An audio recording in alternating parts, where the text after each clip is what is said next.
Berikut adalah berita terkini mengenai pelucutan Datuk Seri Anwar Ibrahim sebagai Timbalan Perdana Menteri dan Menteri Kewangan. Kenyataan 3 perenggan yang dikeluarkan oleh Jabatan Perdana Menteri jam 5.30 petang menyatakan Yang di-Pertuan Agong Tuanku Jaafar telah pun dimaklumkan mengenai pelucutan jawatan Datuk Seri Anwar. Mandeep Singh, 27 years of age now, was just 12 years old when Anwar was sacked as Deputy Prime Minister and subsequently arrested. At such a young age, he was aware of what was happening, but didn't understand what it was all about. But he learnt one word, though. That one word I learned when I bought a Bahasa newspaper was liwat. And I was wondering what the hell is this liwat is all about, and try to ask around because my dad is English educated, so when I asked, and then they just said that, oh, a guy having sex with another guy, and so I was wondering, like, don't tell me a second person in the country that having this kind of thing. Sex, tahulah sikit-sikit kan, biasa budak kampung kan nakal-nakal sikit. These words sparked the curiosity of this kampung boy. The years of Anwar's trial and sentencing, the protests and cry of Reformasi stayed with him, even though mainstream media carried the government's spiel. But it wasn't until the 2007 arrest of his friends under the ISA that sparked his activism. We'll hang out, most of the time we hang out together. And when he was arrested under ISA, I can't remember what is under for what, but I think it's about agent perisai asing or what. This was a famous case of the lelaki kena lumpur, kena pukul, everything all.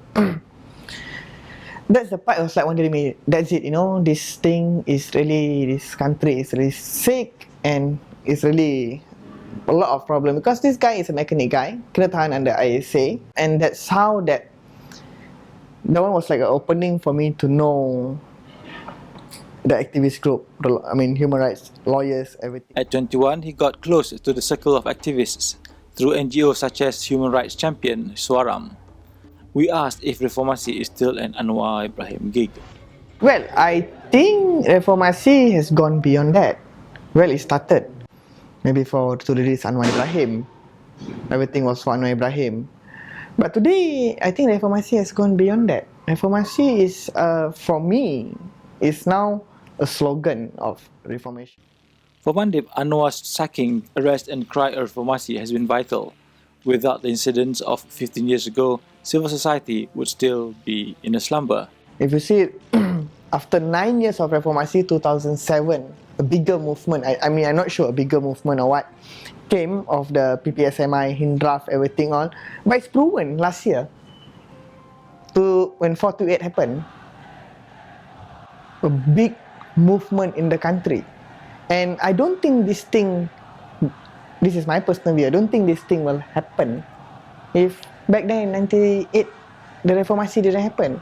And I don't think Reformasi is owned by, yes, it started by Anwar Ibrahim, but I don't think it's now belongs to anyone. It belongs to the rakyat, Reformasi, because it has gone beyond that.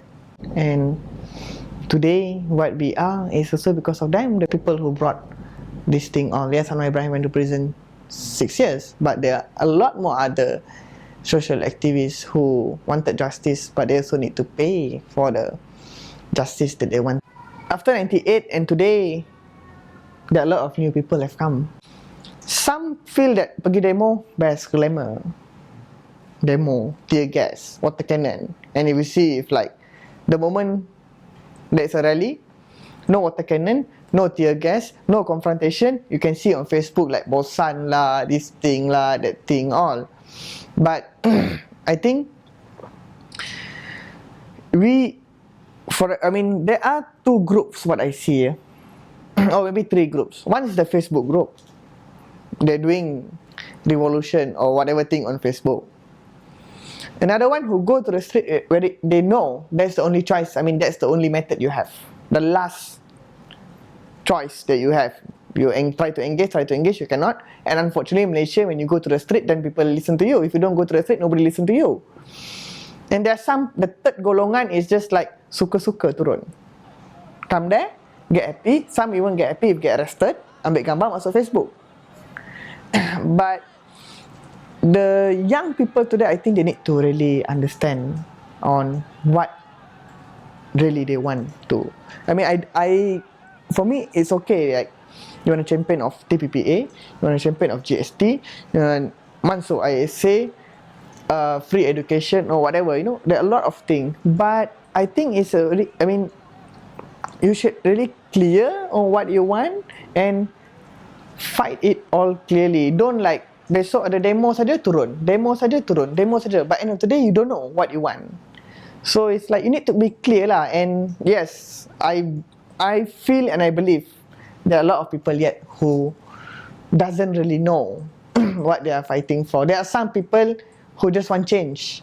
They don't care. I mean, as long as BN go, Pakatan come. But for me, I think BN go, Pakatan come, it doesn't mean that we're not going to fight against Pakatan. No. Trust me, if there is a change, and for me, the young today, change happen, they can give a certain period for Pakatan to be stable, but it doesn't mean that just because our friends tomorrow are there, we need to keep quiet. No. Change happen, if happen, we need to see whether they achieve or not. If not, the struggle need to go on. Today, education is very, very expensive. Today, I'm a successful debtor of 50,000. I don't want tomorrow these young people who graduate 22, 23. So, I mean, berhutang, because when you berhutang, your commitment of bayar hutang banyak is going to affect your buying power.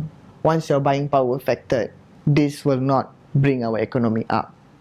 So this is a very important part in, I mean, if you ask me on change, what kind of change I want, this is the first thing first, to save the young people first. I mean, people like me can't be safe anymore. That's it, they are already berhutang. But the young, we really need to save them first.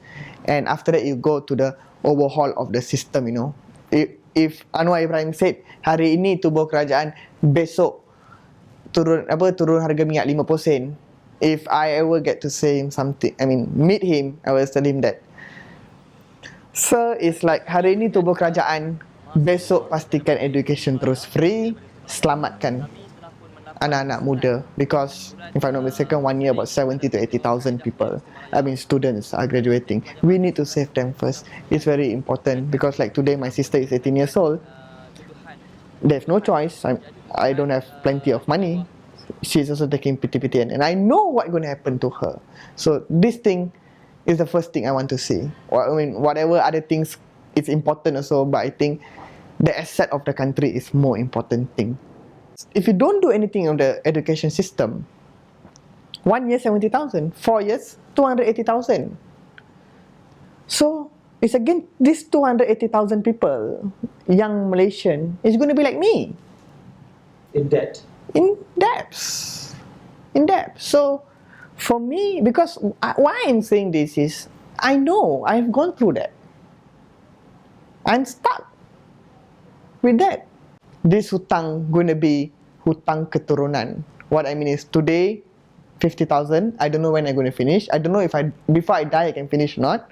If I get married tomorrow, unfortunately, if my wife also, if she is also a PTPTN pengutang, already 2, I have the kids.